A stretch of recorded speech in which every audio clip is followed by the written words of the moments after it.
Hey, everybody.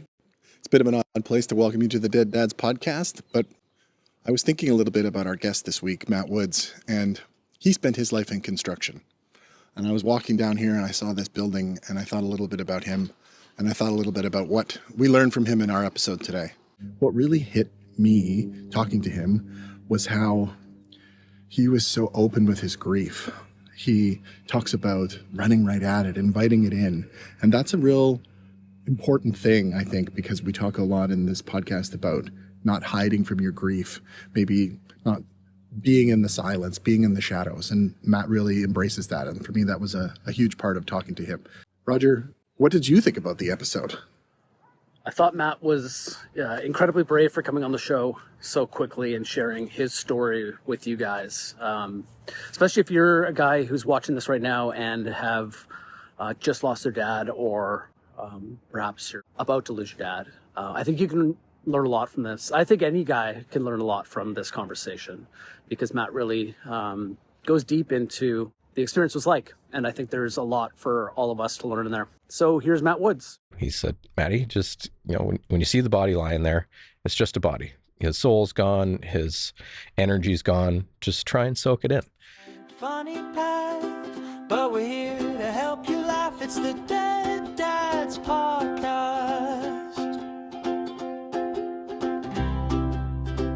Ladies and gentlemen, welcome again to the Dead Dads Podcast. Today, I would like to introduce you to our guest, Matty Woods. Matt Woods. Matty? Matt, my friends call me Matty. Okay, can we go with Matty? Absolutely. Thank you, Matty. Thank you so much for joining. I want to ask you, why did you decide to do the Dead Dads Podcast? And I know that as a special sort of announcement, it's relatively fresh for you. Your dad, Nigel, passed away relatively recently. Passed away January 24th. What made you decide to do this podcast? I've always found whenever I've lost someone or spoken at a funeral service or celebration of life, whether it's losing someone to cancer, which my dad passed away from, or suicide. I've had a few friends that have taken their own lives.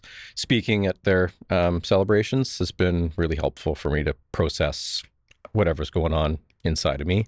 So I felt like this was a great opportunity to, same thread, keep talking about it.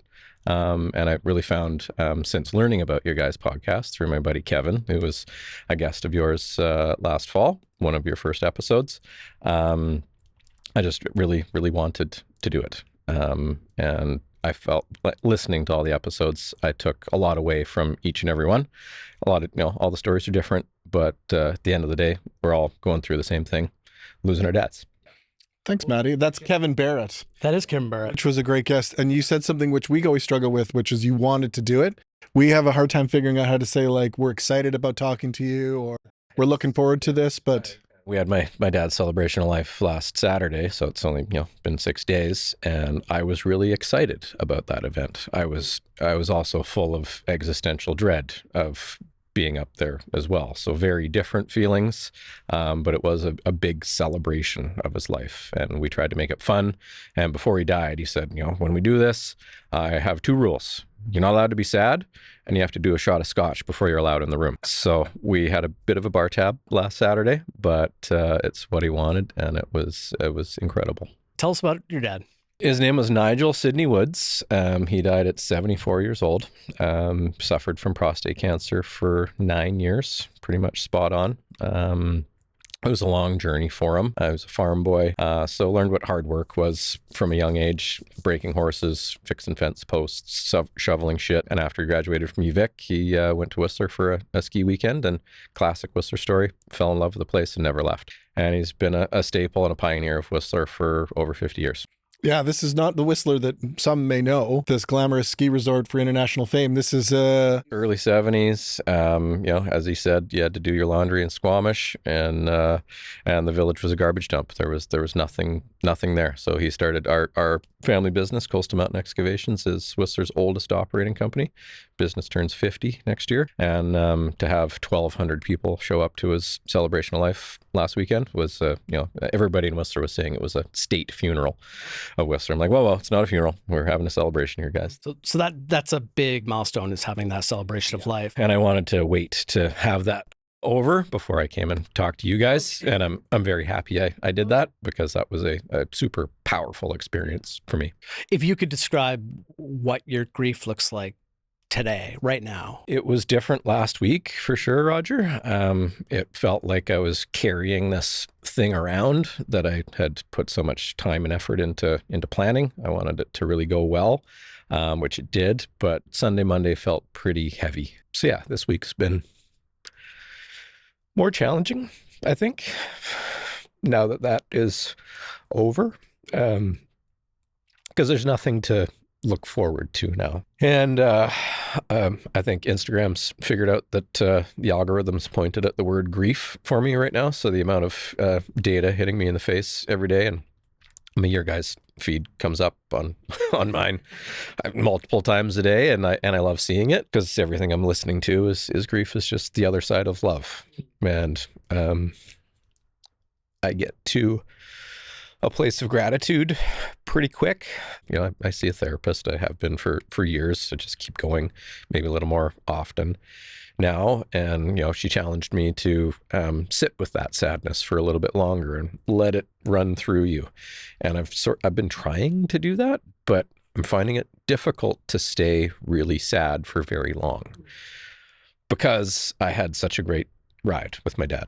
As I said in my my speech on Saturday, he was my dad, he was my best friend, he was my mentor, my business partner, and my hero.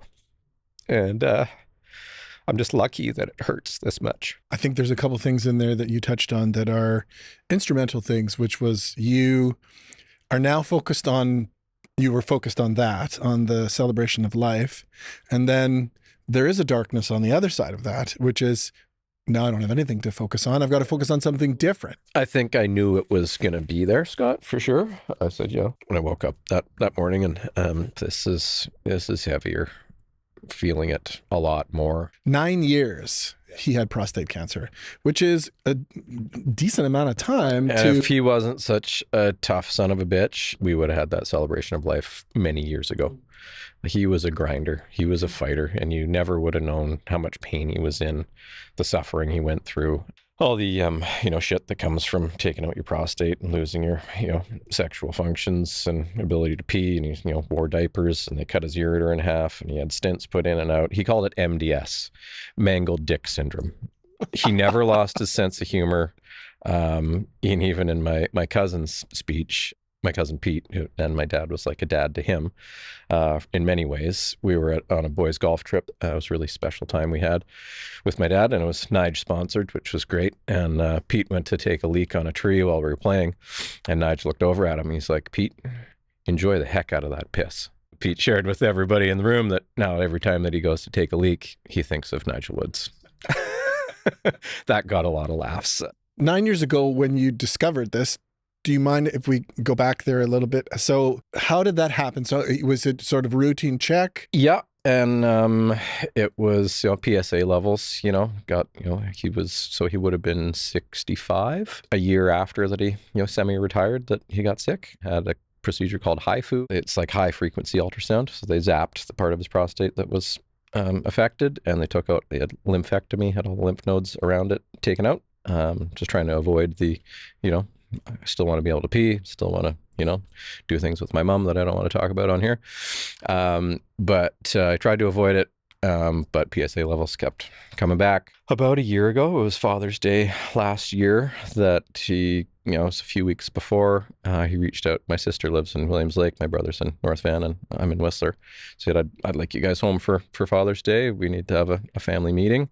And maybe a couple weeks before that, he still had an office in our office. And I looked on his desk one day when I was looking for a set of plans or something, and I saw a bunch of letters written to his grandkids. And I was like, oh, fuck. Oh, Jesus. I know what's coming, right? So we actually, every Father's Day in Whistler, there's an event for the Whistler Healthcare Foundation called the Hike for Health. So it's a hike up Blackcomb Mountain from the bottom of the mountain to the top on the ascent trail. And we did that in the morning, and he got there, I think, 2 hours before it started. He was, really sick. He was small. He was never a huge man. I always said small man, giant shoes to fill. But he started ahead of us, and he hiked all the way up Blackcomb Mountain for this foundation. And then we went back to his house that afternoon, my brother, sister, my mom and dad and I, and he told us that, time is it's coming to the end. And then he got really sick early August last year. He couldn't pee anymore. His bladder was basically a dumpster fire. Meanwhile, my mom had esophagus cancer at the same time. She was diagnosed in January of 2025. They were 2 buildings down. She was getting her cleanup chemo. He was at VGH. Didn't think he was getting out of there. But somehow he rallied, but he was really sick. I got to drive him home on my birthday last September 6th on Labor Day. So best fucking birthday present I've ever had. So we got a bonus 5 or 6 months with him. He got another Thanksgiving with everybody. He got another birthday in November. We had Christmas together, one more Christmas dinner. But he had another thing called thoracic outlet syndrome. So a bunch of tumors in his neck, cut off his lymph supply, and his right arm wasn't draining. So from August on, he was on palliative methadone for the pain and fentanyl every night just to sleep a little bit, but never one word of complaining. He was just so happy to be alive. So thank you, because there's a lot in there. Again, your mom's diagnosis as well, which I'm very sorry to hear. But the day he went back into the hospital in January, she had her endoscopy, all clear. You took a weight there for sure. I wondered about there's a process where you start believing. First you hear it, then you think it's going to happen, and then you think it's not maybe going to happen, and then you don't know when it's going to happen. And that was a weird time in life because you're just waiting. How do you handle that? How did you handle that where you first thought it was like, oh my God, he's got cancer. And then actually, no, it seems like he's going to beat it. I think it was difficult to comprehend because he was always so positive. And he never really looked sick until last year, a year ago. And he was always just so upbeat. You know, he'd still ski, golf, ride his bike, walk the dog.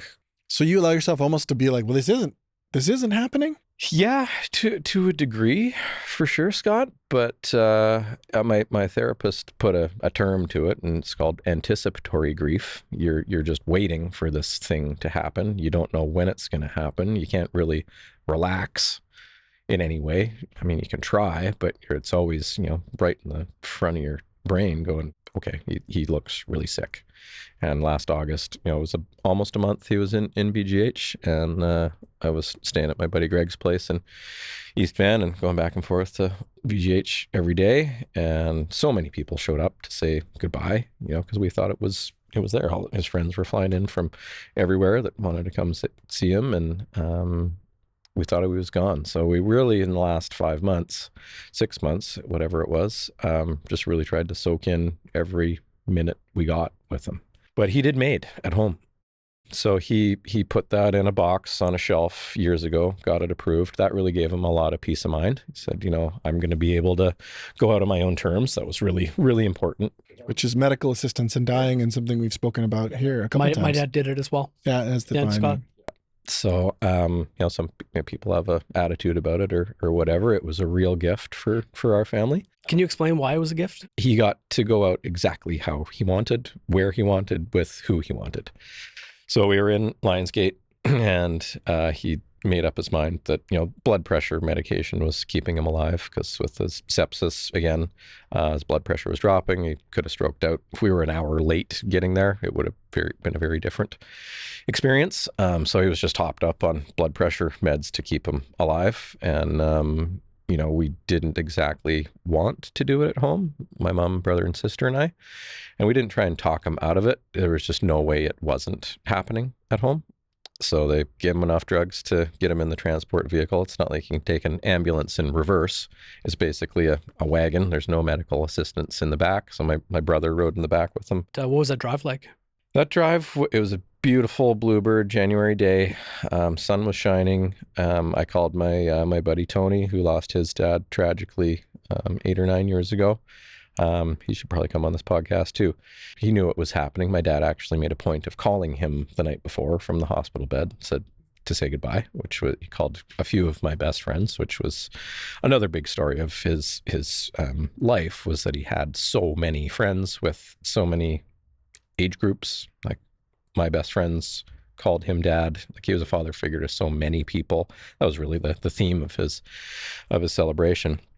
But I asked Tony, I said, what should I expect? What do I do? What do I focus on? He said, Matty, just, when you see the body lying there, it's just a body. his soul's gone, his energy's gone. Just try and soak it in.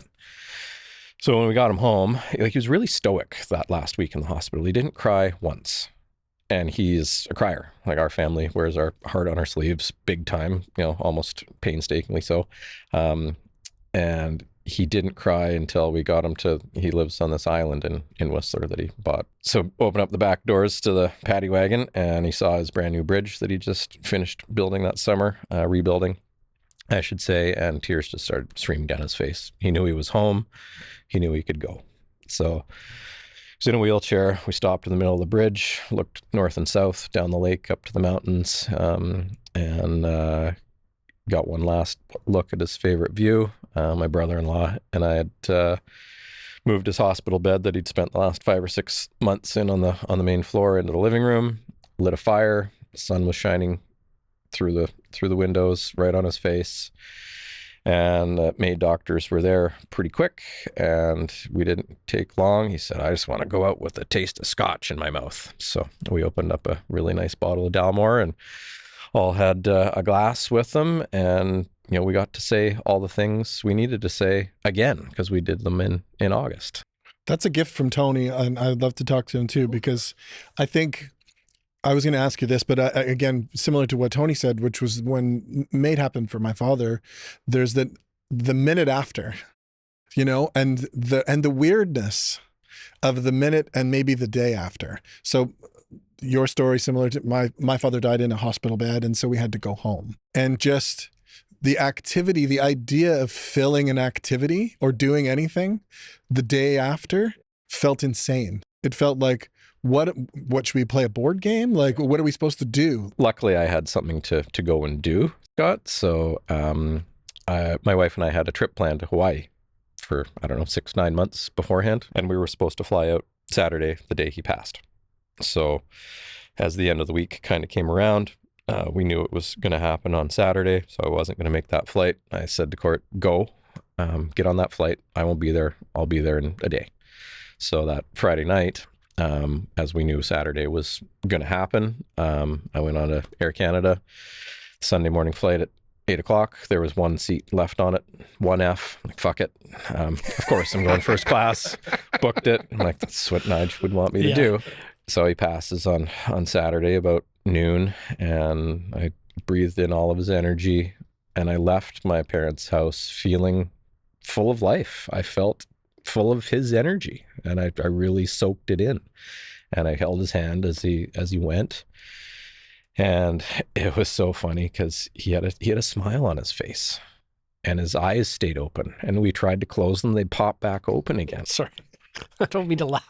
No, but it was that good, and I'm so fortunate to have that experience. And even the MAID doctor, or the nurse, she was like, "Wow, he's really going into this with his eyes wide open, like he just wouldn't go." And the night before he passed, he said to my sister, because he was so fucking fed up with the pain and suffering, he's like, I just can't wait to get out of this body and run. So I get on the plane on Sunday morning, 8 a.m. flight out of Vancouver, check in, have a drink in the lounge, sit down beside this beautiful older woman, and we start chatting, and get to know that she's family member of one of the founding family that built Whistler Mountain, the Young family.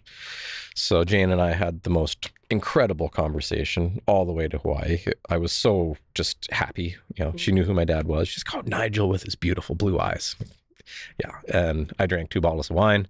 She passed out for a little bit. And then I'm looking out the window. I'm like, okay, Nige, give me a sign. And I'm looking for a fucking cloud that looks like his face or something stupid like that. And I give my head a shake. I'm like, there was 1 seat left on this plane. Dad died. He sat me next to Jane. She got me to Hawaii. And I got off the plane feeling light and happy. So we get to the beach, we spend the afternoon playing in the waves, had a couple Mai Tais, and then there was a welcome dinner that night. And no one knew that he had passed yet. It's not like we put it on Instagram or anything like that. So I'm telling him what had happened the day before. Everybody's crying. And I told the story about him saying to my sister, just want to get out of this body and run. And the last thing I said was, Nige said to me, if you're ever looking for me, just look over your right shoulder and I'll be right there. And as soon as those words came out of my mouth, I looked over my shoulder and I thought a fireworks show was happening, like they were having, part of the party, but it was a comet. It was this neon green blue streak the most significant thing I've ever seen in the night sky. So it went and exploded over our heads. I looked up, I'm like, there he is. He's running.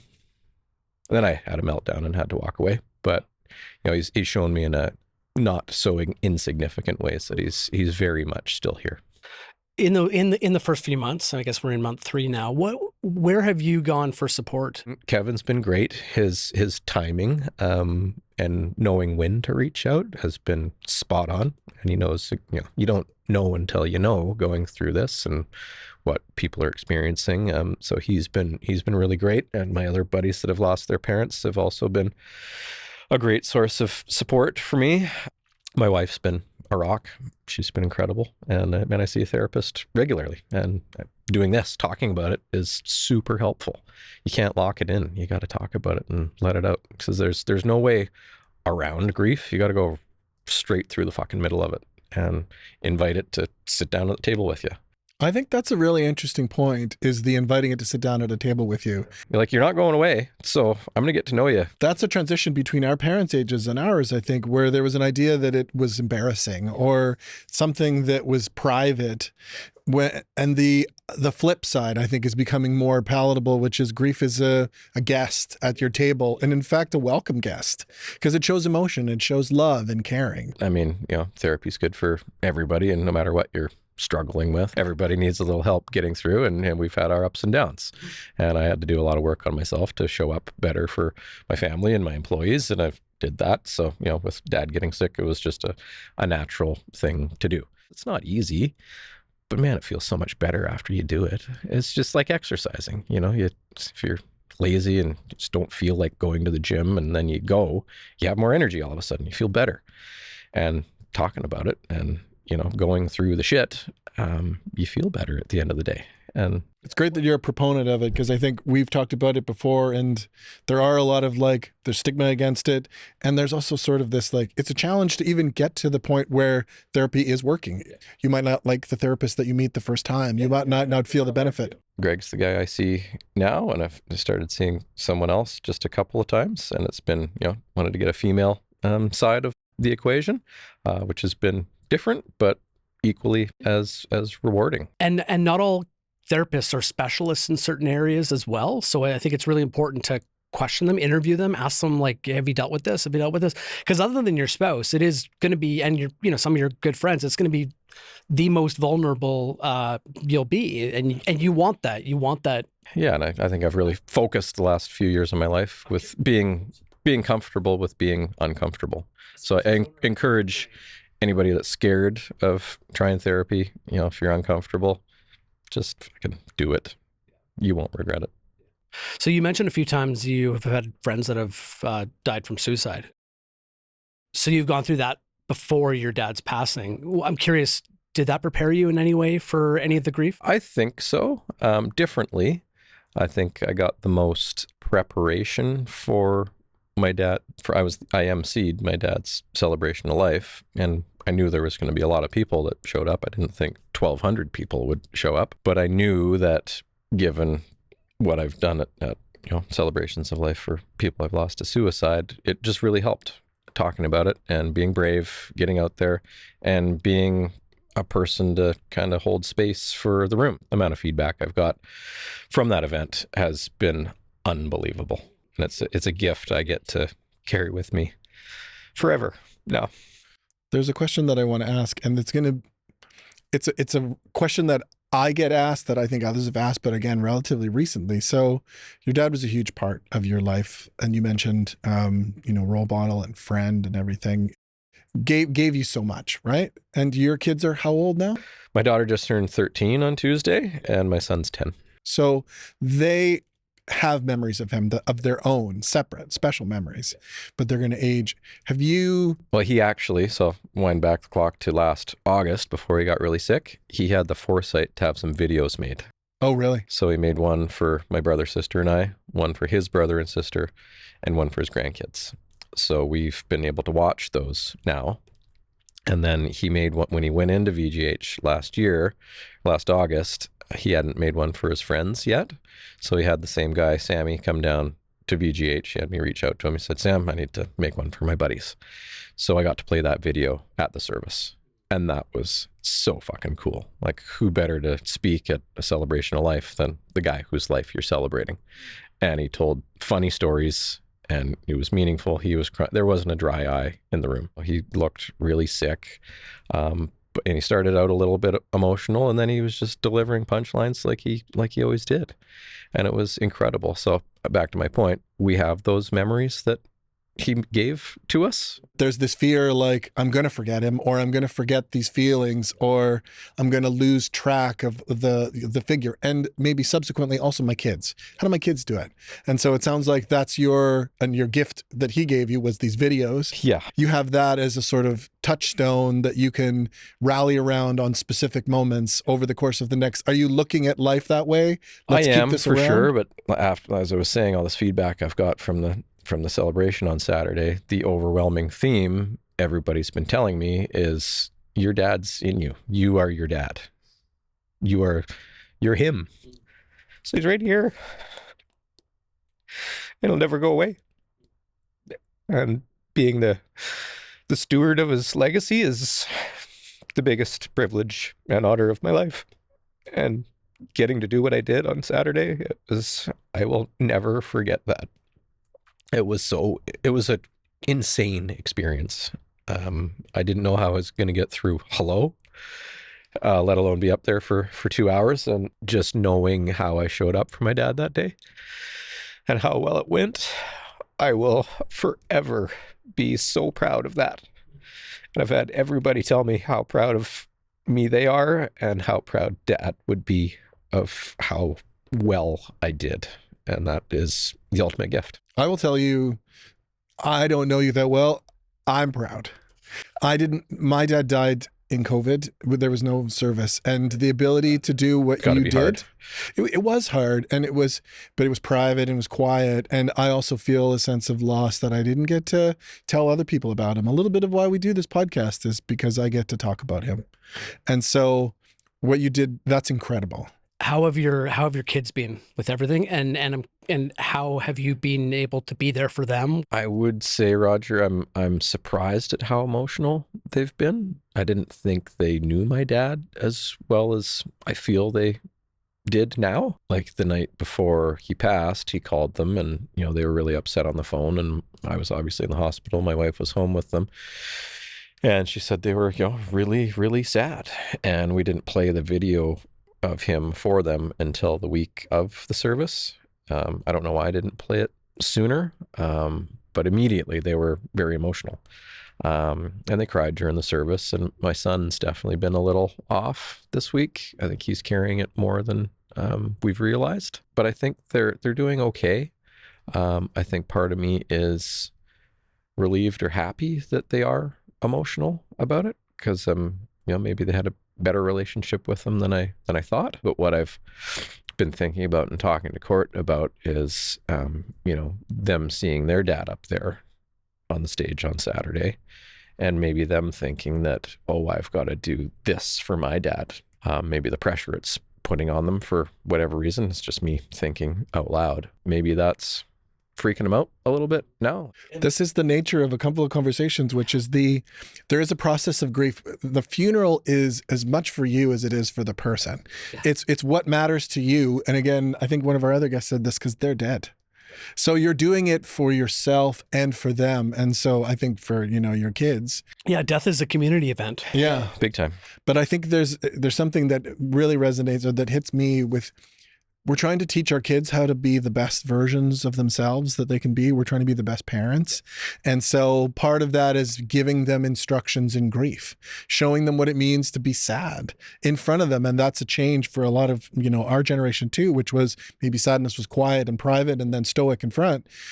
We're being more public. My wife's super, super thoughtful. She checks in with them much more than I do. But when I do check, it's okay to be sad, guys. I'm really sad. My dad's gone and I don't get to talk to him anymore. And any questions you have for me, I'm here for you. What do you guys need? And they don't ask a lot. Are you sad? Yeah. But that's about it. I'm curious, when people ask you how you're doing right now, what do you say? I say I'm pretty good.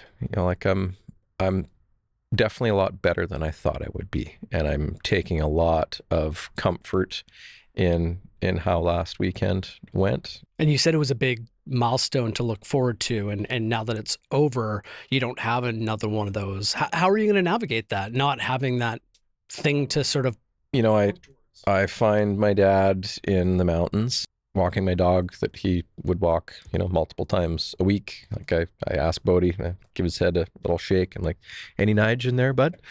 So everywhere I go, I ask myself, what would Nige do? Because I almost find his influence in my decision making more profound today than I did when he was alive. Can you explain that more? And every time I'm making a decision now, I'm like, interesting. I'm thinking of doing this. And then I go, what would Dad's view of the world be on this? Instead of grinding against it, I'm just noticing it more now that his ways of thinking they're in me. And I'm actually thinking of getting a tattoo on my wrist that says, what would Nigel do? Because I'm asking myself that all the time. And it's, there's been days that I wanted to quit, sit on the couch, open a nice bottle of wine and be miserable. But I don't. I go, what would Dad do? He'd go do the hard thing. He'd get his ass up. He did it when he was nearly fucking dead. He'd still go to the gym 3 days a week before he died.